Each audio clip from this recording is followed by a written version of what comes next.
Hello, people, and welcome to the People Building Podcast. So, I am not in my usual location today, and that is because I'm in the office. I'm all alone.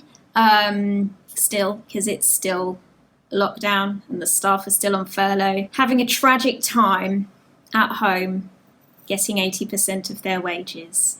But we're not going to talk about my feelings around that. Instead, we're going to talk about the fact that everyone's got to go back to work. Mwahaha. And so I want to share with you today some tips on how to get yourselves remotivated. So whether you are someone who has been enjoying the government's furlough scheme, whether you are someone who has had the luxury of working from home in your pajamas, or whether you have something that you want to start doing or need to get done and you need that extra kick up the backside, that is what I'm here to do for you today. So if you would like to know how to get remotivated, then just keep on watching and listening.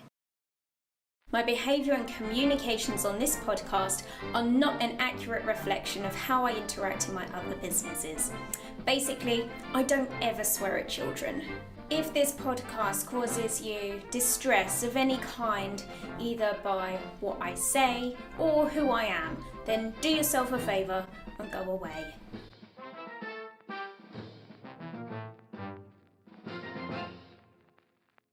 Alright, so when it comes to tapping into that feeling of motivation, what is most important is that you have a very clear reason why. So when we think about what it is that drives people to do the things that they do in their lives, they're either going to be someone who is motivated by the reason why they should do something, they are motivated by the what it is that they're actually going to be doing, the how it is that they can actually go on and do it, or kind of doing some exploring and figuring out how to do things in a completely different way to what the normal logical person would do. And within that quadrant of those four different types of people, the one that the sort of area that most people fall into, that has the highest percentage of people, is the why context. Meaning that you need to know why you are doing something in order to get motivated enough to be able to do it. And I would suggest that those reasons why you do the thing that it is that you want to be able to do is going to have both positive and negative connotations associated to it. The reason why I think you need both is because I am not just a Zen-like self-development guru who is going to tell you that everything needs to be based around moving towards the positives. If that worked, then, we'd all be driven by a carrot rather than a stick. But the reality is a good number of people are more motivated by what it is that they should be avoiding rather than what it is that they're moving towards. So let me give you a little bit of extra framing around what it is that I'm saying here. First off, in this need to know why it is that you're doing what you're doing, you need to get the balance right between I'm doing it for all of these good reasons, all of the positive things that are going to come out of it. We want bags of that stuff. But for some people, there's also going to be a little bit of oomph that comes from, and I'm also doing it because I don't want this to happen. I don't want these bad things to happen. So for example, let's say that right now you have let's do like a real worst case scenario. Let's imagine that you've been furloughed for a considerable period of time. You're completely out of whack with the world of work and having to get up at a decent hour in the morning, and you've got made redundant. That is going to be the circumstances for quite a few people these days. And now you've not only got to get motivated to go to work, but maybe you've got to get motivated to go to a new work or to find a job in the first place. So for people who are in that kind of a situation, here are some of what the whys could look like. It could be, this will be good for me because I'm going to earn money and I'm going to have a better routine and I'm going to be more sociable again. And it could also be the getting away from having late nights and actually spending the day feeling a bit fuzzy because I didn't get enough sleep and feeling like I've wasted a day or that I haven't been very productive. So those would be your kind of things that you want to get away from. That's your stick stuff. So first of all, we've got to get that balance right between finding, like tapping into your own individual motivation source is going to come from getting that balance right, specifically for you as an individual, between what it is that you are moving toward and what it is you want to be moving away from. I wouldn't say wholly base it around away from stuff. You could probably base it around all of the good stuff that you want to move towards, but I would avoid making it wholly around what you want to get away from. Let me explain why. This is probably only going to work for those of you that are watching on YouTube rather than those of you that are listening on iTunes or wherever else you might get your podcast. I'll try my best to explain to it what it is that I am saying here. So on the shelf behind me here, right next to my dead plant, there is my teddy bear who is called Bailey. So this is Bailey Bear. He comes from Hamleys. And Bailey Bear here, if he was the thing that I did not want, okay, so he is like all of my staying up too late, not having a routine, feeling like I've wasted the day, all of those things that I just mentioned. He represents all of that bad stuff. If my motivation was all based around, I don't want that, not him, not that, that's all bad for me, I don't want that in the future. Now, for those of you that are able to watch what I was just doing, I was literally turned around, focused on Bailey Bear, eyes on him, pointing at him. Now, when I'm doing that, when I'm physically doing that, when I'm physically looking in the direction of Bailey Bear, what I'm not doing is looking in the direction of where it is I want to go. And so what can start to happen is you end up, that old saying, you get more of what you focus on. I end up seeing more examples of what I don't want than what it is that I do. So this is why I would say to motivate yourself, get the balance right, have that kind of pushing you from the background to move forward, all that stuff you want to get away from, but have your eyes set on where it is you want to go toward, like what it is that you want to move to, so that you don't fall potentially into that trap of just kind of getting tangled up in the thing that you want to avoid. God, I don't want a job like the old job. I don't want a boss like the old boss. I want to avoid all of that. Because if you focus too much on that, that's what you will start tuning into, and that's what the life will just start showing you more and more examples of that moving forward. So we've got down we need to know why. And we've got down the finding out, a little bit about our own personal drivers. Another thing that we have to consider when we are thinking about our levels of motivation is whether what we're doing is for ourselves, if we're doing it for other people, or if it's a combination of both. Now, when we talk about goal setting, we talk about making sure that your goals are quite selfish, that you're doing what you're doing for yourself only. However, very often our motivation to actually do those goals may well come from a place of knowing that what we're doing will actually make some kind of positive difference to others as well. So what I'm talking about here is, again, perhaps about evaluating what it is and getting the balance right. If you can feel motivated to do something because it gives you the buzz, because it is going to pay off for you in some particular personal way, then that is definitely going to be useful for you. But failing that, then definitely dig deep and start thinking about the ripple effect of what it is that you're going to be doing on the wider world. And we call that the study of ecology. It's when you think beyond yourself and say, is this good for me, but is it also going to be good for others? Does it serve the greater good in some way? And potentially it does, even if what you're doing is, I don't know, what is like the worst kind of job that somebody could have. I have a funeral directors over there. Something tells me that appears to not be a very good job to have to do. Sounds like it might be a little bit depressing at times. So imagine if that was going to be the new job that you were going into, then you have to start thinking, well, how is this going to be good for others? Well, potentially, you're going to be helping people in their time of need. You're going to be making sure that you you're providing something that really honors and respects people that have passed on, that were loved by friends and families alike. And there we go. That is the way in which you have to start sort of thinking on that wider picture to consider, how does what I'm doing actually help others in some way? And normally you can find something. I remember when I was doing I was a keynote speaker for Lloyds Bank, and it was at their education conference. And so I had a room filled up with bankers. Yes, you heard me correctly. I said bankers.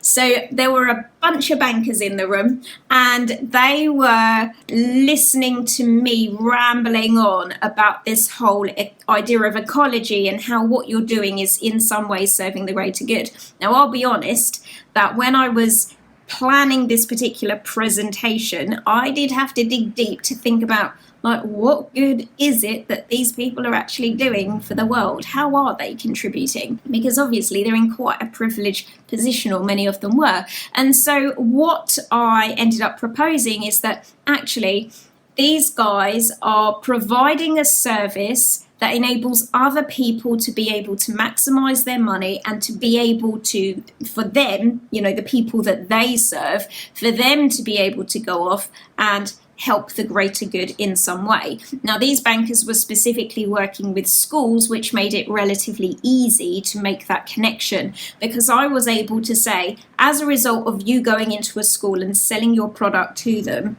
you know that you are either saving that school money, or that you are helping them to be more productive with their finances in some way, because you believe in the service that you are offering to them.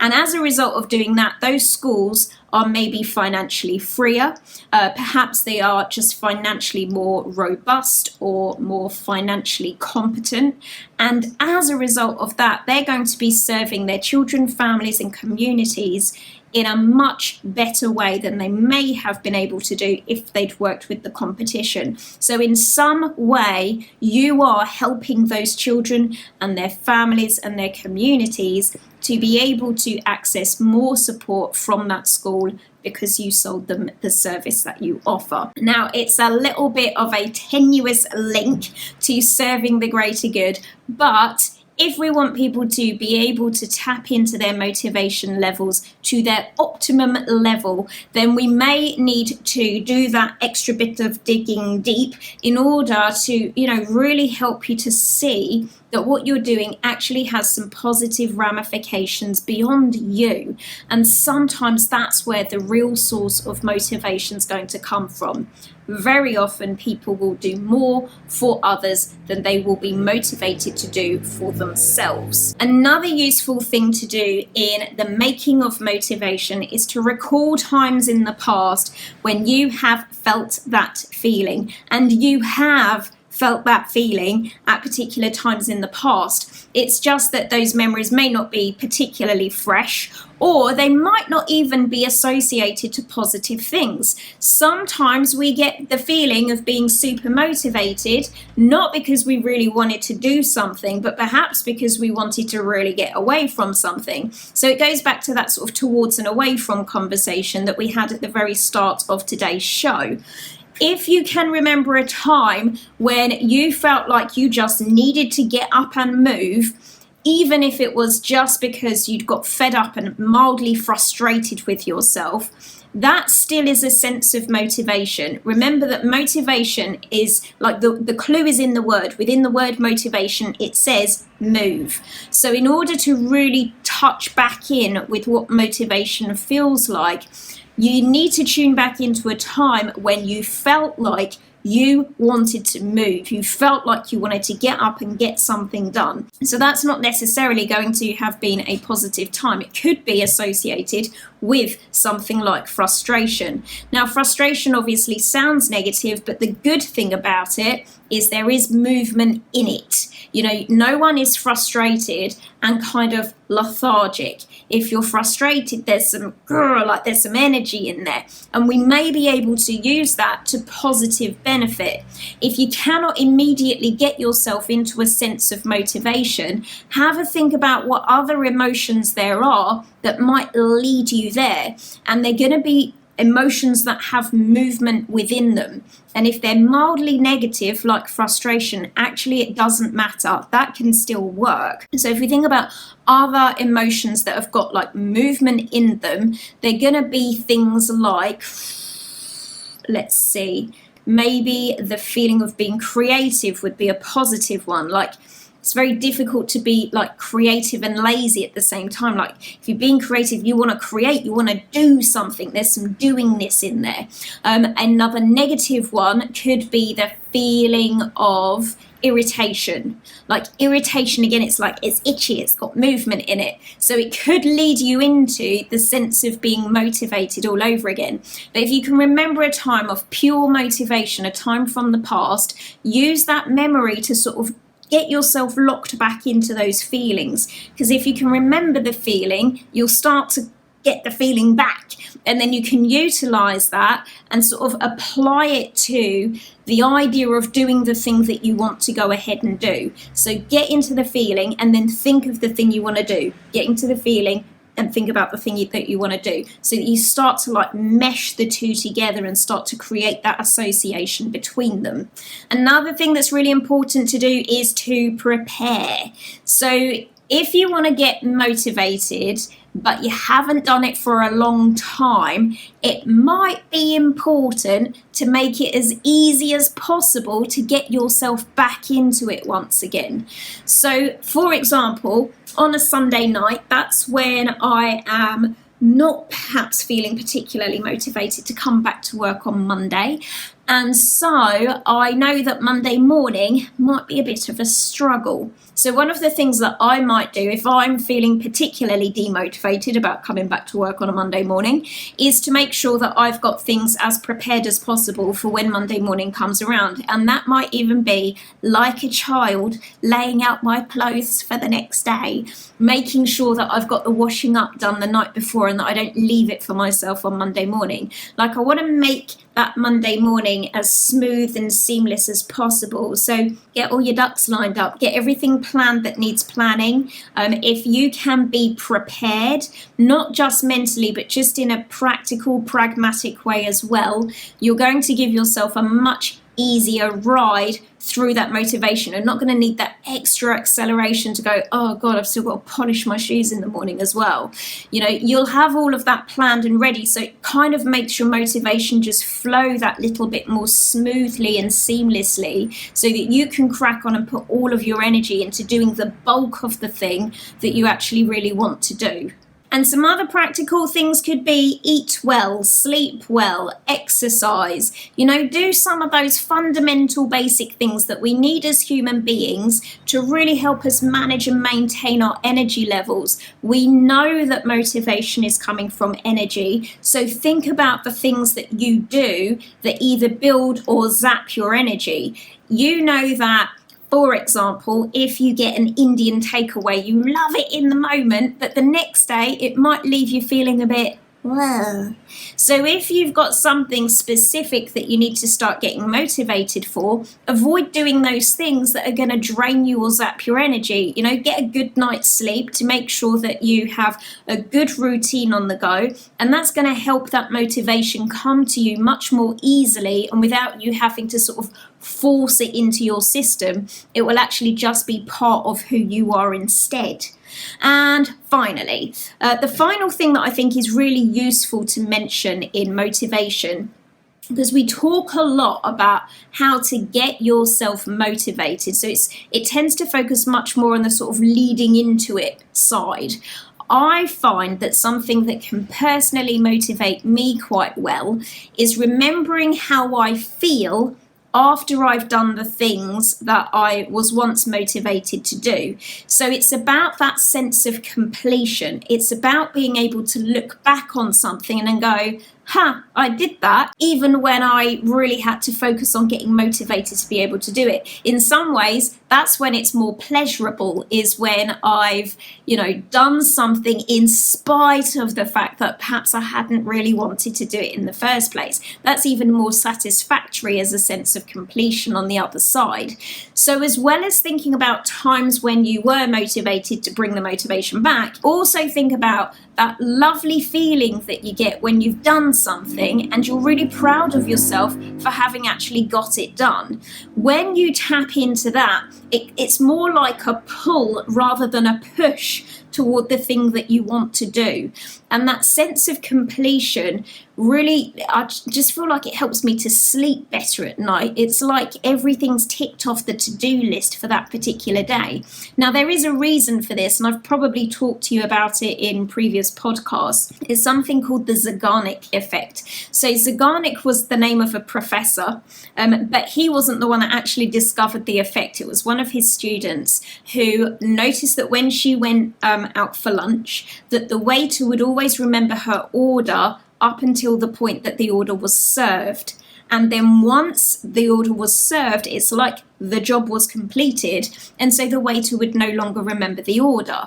So she had noticed this phenomenon and remarked on it to her professor, who then, probably did a great deal more study in it, and hence the Zeigarnik effect being named after him rather than her. Maybe there's some other sexist reasons that underpin that, I don't know. But anyway, the point is that our brains work in such a way that that which is incomplete is more memorable than the things that are completed. And the way that I would describe this in Gemma language is that if I don't get stuff done, I feel itchy. But it's like a mental itchiness. It's just like irritating me that that thing is left incomplete. This is why very often when, you might do a NLP training, for example, there may be some stories told or some methodologies that are taught to you where you know that there are others in master prac, and it gives you that feeling of wanting to complete the set. It's a bit like having pieces missing from your jigsaw puzzle otherwise. Yes, we do that on purpose as a sales tactic to get you to upgrade to the next level of training. So that Zeigarnik effect is present in lots of different areas of our lives. You know that when you've got something that you need or want to do, but you don't quite get it completed, it leaves you with that itchy sense of feeling incomplete and unfulfilled. But on the flip side, when you get the things done that you wanted to do, whether or not you really had true motivation there initially to do it, or whether you had to use some willpower to get yourself going, you know that feeling of feeling like, I did it anyway, and the smugness and the joy that might come with that. So remember times like that when you felt those feelings, and again, segue it, attach it to the thing that it is that you really want to do, the thing that it is that you need to get on and do right now, and start thinking about how you'll feel on the other side having done it, because that can really then pull you into motivation rather than just giving you that initial kick up the backside that I mentioned to you at the very start of the podcast today. So hopefully I've given you some really good ideas there about how it is that you can start to work on yourself, to build up your motivation levels, to get yourself ready to get back out there, back into the world when the lockdown is finally completely eased in some way, shape or form, whatever that's going to look like in the future. But in the meantime, please keep yourselves healthy, keep yourselves happy, keep yourselves safe, keep on going with the old hand sanitizer and washing your hands. All of that stuff is still super important. So keep yourselves well, safe and happy. It has been a pleasure to speak to you on this month's podcast. Thank you all so much for watching and listening. If you are not already subscribed to this channel, then make sure you go ahead and do so by clicking the red subscribe button. Give the video a thumbs up if you're watching on Facebook, or a 5-star review if you wouldn't mind, if it's not too much trouble. If you are listening on iTunes or some other podcasting platform, all of that helps to let me know that I'm on the right track, delivering the stuff that you want me to deliver. And it also helps the show to climb up the rankings so that more people can download it, and then I can do even more stuff like this. So thank you again for watching and listening to today's show. I will see you all on the next one. Take care, everyone. Bye.